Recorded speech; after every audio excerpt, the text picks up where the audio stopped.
ai ita barista a Hajji Aisha Ahmad Kaita yar siyasa ce grassroots kuma yar siyasa ce national politics. Domin barista Hajji Aisha Ahmad Kaita ba ka kyata yar jagale ba, ko Kwankwaso ko Abba gida ko kuma Aminu Abdulsalam, kaf cikin su ba wanda ya isa kalli barista Hajji Aisha Ahmad Kaita ya ce mata yar jagaliya.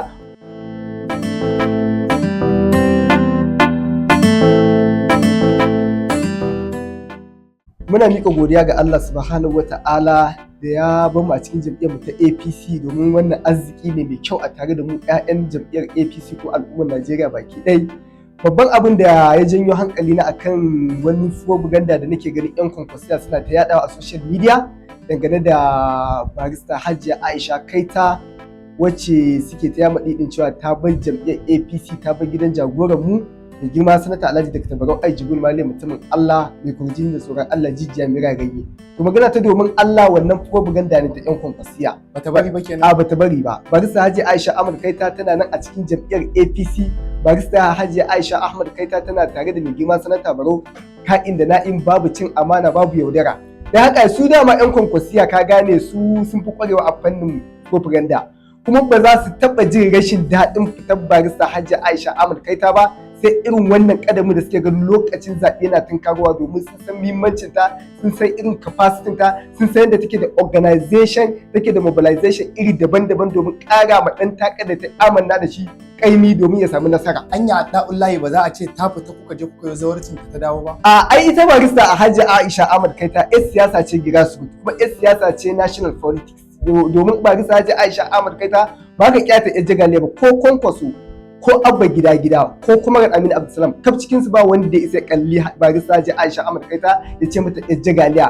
Saboda barista Hajji Aisha Ahmad Kaita ta rike shugaban matan jam'iyyar CPC ta Northwest jihohi 7, ta rike shugaban matan jam'iyyar PDP ta Northwest jihohi 7, ta rike shugaban matan jam'iyyar NNPP ta Northwest jihohi 7. Don haka ko dole ka kira ta yar siyasa national politics, ba yar siyasa local champion ba.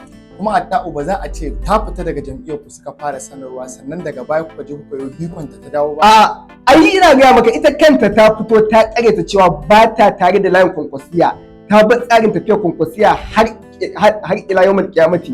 Dan haka barista Aisha Ahmad Kaita ita dama mace ce jaruma, adala, akila, kamila, wacce ba ta yaudara, ba ta karya, layin da ta kai tana wannan layi. Kuma ita barista Aisha Ahmad Kaita da gwamnati take so ta bi, billahi la ilaha illa ba ta saki layin gwamnati ba, domin barista Aisha Ahmad Kaita sai da ta tsaya ta rika ta tsare ta jira ta tabbatar da cewa gwamnatin Abba gida ta tabbata an zaɓe ta a shekara 2023. To bayan an zaɓi gwamnatin Abba, tana ganin cewa gwamnatin Abba ta sauka daga layi na wajen inganta rayuwar al'umma, gwamnatin Abba ta sauka daga layi na wajen tallafa ma al'umma, gwamnatin Abba ta sauka daga layi da alƙawarukan da suka ɗauka na tabbatar da al'umma jihar Kano cewa idan aka zaɓi gwamnatin Abba za a kawo musu abubuwa na cigaba. To barista Hajiya Aisha Ahmad Kaita sai take ganin to wannan tunda gwamnatin Abba ba su da burin su inganta rayuwar al'umma, bari ta bar tsarin ta koma jam'iyyar APC, ta koma wajen mai girma sanata Alhaji Dr. Barau Ai Jibril Malam, mutumin Allah. To dan haka barista Aisha Ahmad Kaita muna tare da ke 1000%,